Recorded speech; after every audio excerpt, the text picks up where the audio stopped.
further, right? 18 of those 22 were at pitches at 90 miles an hour or less. Okay, I'm gonna take all of this. We're going with the speed of the ball out of it. I play softball, and I've got 3 guys on my team that can hit a home run, and they can also completely miss the pitch. That's what they do. They're taking a swing it's designed to hit a high fly ball farther than the fence. That's how they swing when they're going for a home run.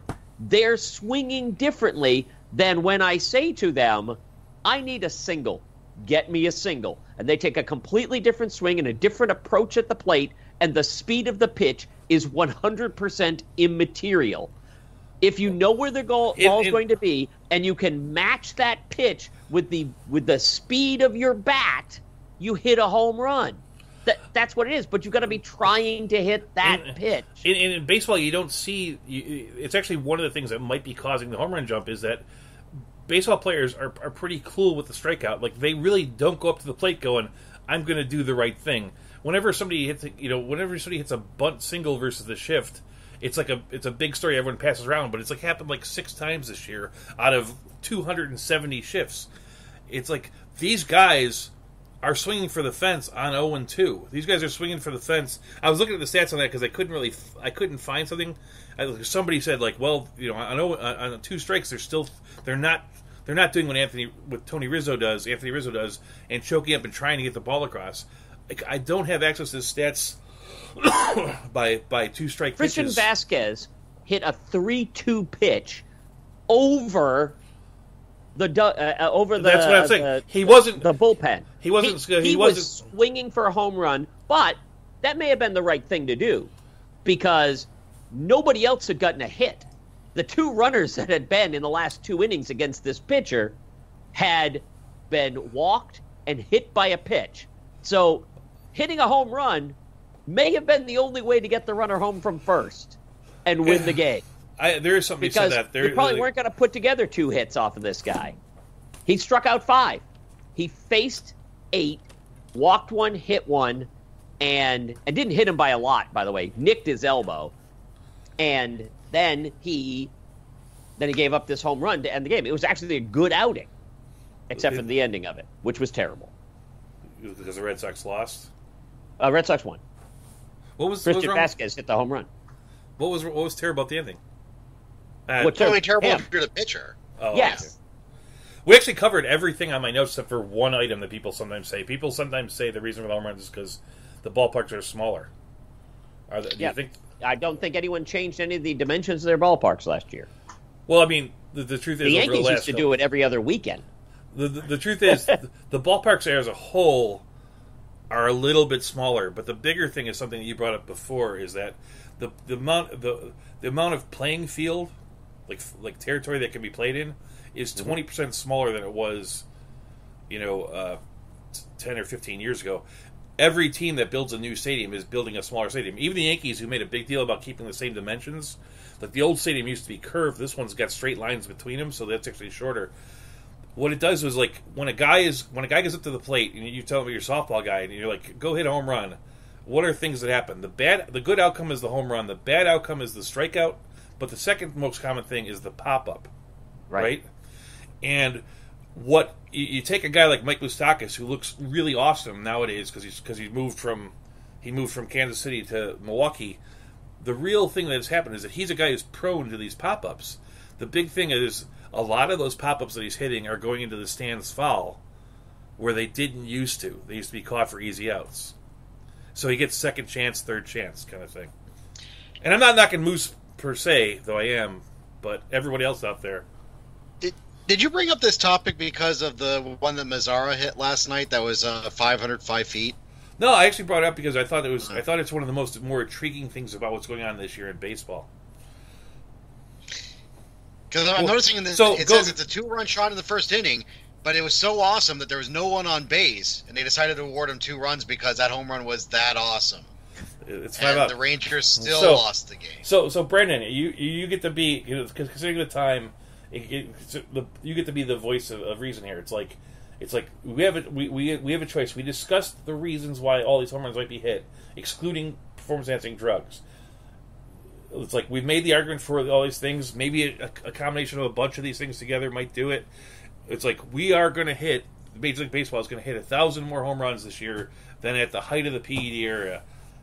Do you think that it's for these reasons we named, some combination of what reason you think is the best, and what would be or do you think PEDs are the thing? Well, I mean, I'm no scientist, Doug, as you know. I believe that the main culprit is that due to the worldwide lack of helium, we've now been filling our baseballs with lighter but more explosive hydrogen. I expect for this to really come back and bite us in the butt sometime later in the season when Oakland's Chris Davis hits a ball so hard that it explodes on the field. I think that you can make an argument for all these things adding together making the difference. The real big thing is that today, unlike in the past, instead of you having like a Barry Bonds or a Mike McGuire go from hitting 40 home runs to hitting 60 home runs, you have all these guys across the board. The guy that would normally hit 5 is hitting 8. The guy that normally hit 12 is hitting 19, 21. And when you take a little bit of add-on from 300 players versus a lot of add-on from maybe a couple dozen, you're going to get the bigger numbers. Don't get me wrong. I think there's a little bit of everything. There's no doubt that PEDs are still being used. And I tend to look at that in case future things, in situations at an individual level. If a player goes from, I mean, like you look at somebody like Tommy LaStella, right? He's hit more home runs, this year than he's had in his entire career up to this point.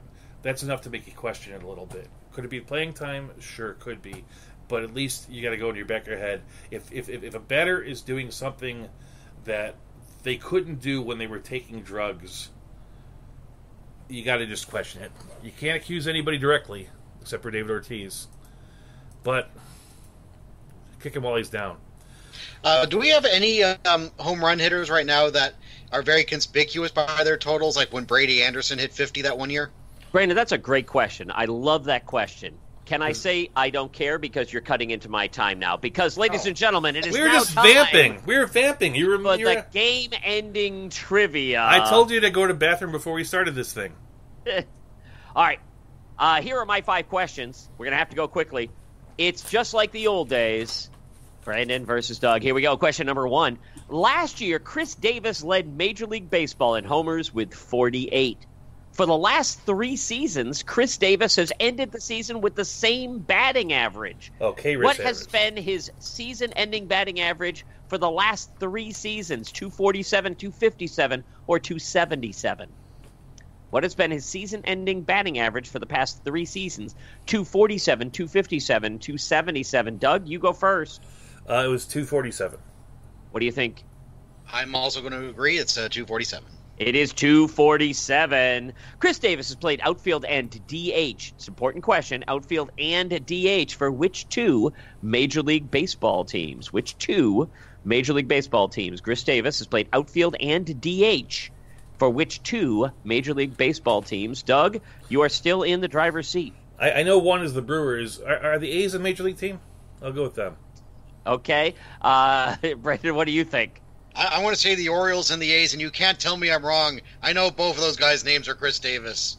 Different Chris Davis. He did have 2 games where he played as a DH for the Brewers back in 2013. Chris Davis has played outfield in 499 games so far in his career. How many of those games did he play in right field? Fewer than 49, exactly 149, or more than 249. Chris Davis, last year's Major League Baseball home run leader, has played outfield in 499 games so far in his career. How many of those in right field? Fewer than 49, exactly 149, more than 249. Doug, you are in the lead 3-2. I'm going to go with the middle. I'm going to take the middle one at 149. I'm not really sure. All right, and Brendan, what do you think? I was going to say the same, 149.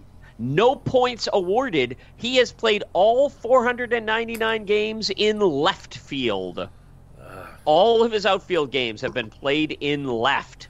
A trick Chris question. Davis.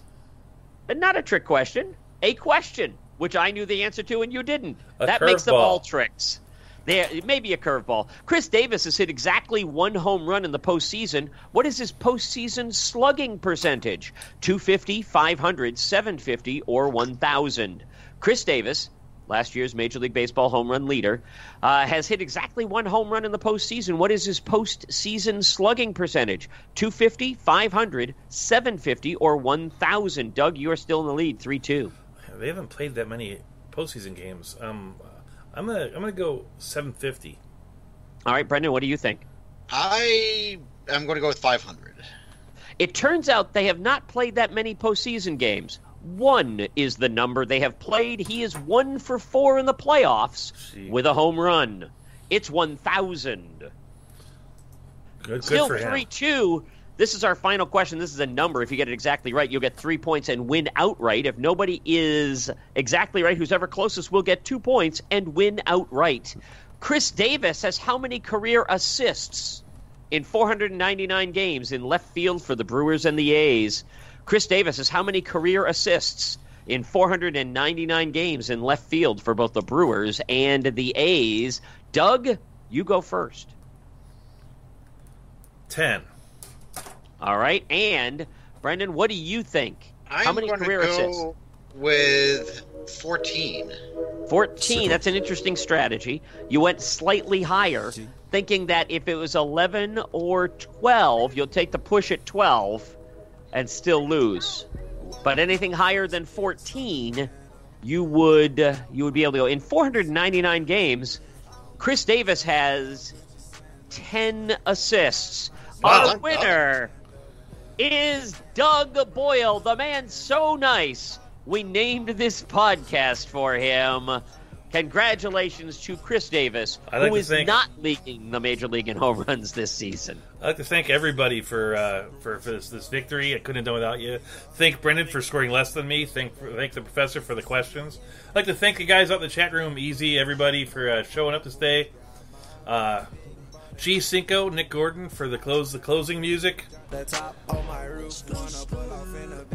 Ted Neglector for the opening music. Remember, Lou Landers is on at noon today to cover the waiver wire. Anyone else got anything going on this week? Well, I have a couple of live trivia shows. If you're going to be in the Central Florida area, check out the 5 Minute Professor on Facebook. That is where I list all of my shows. And I am available for private functions.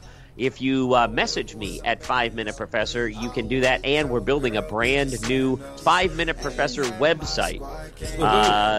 Yes, all very exciting things. And if you come out and see me this week, there's a chance I'll be wearing my brand spanking new Goodwill purchased bow tie.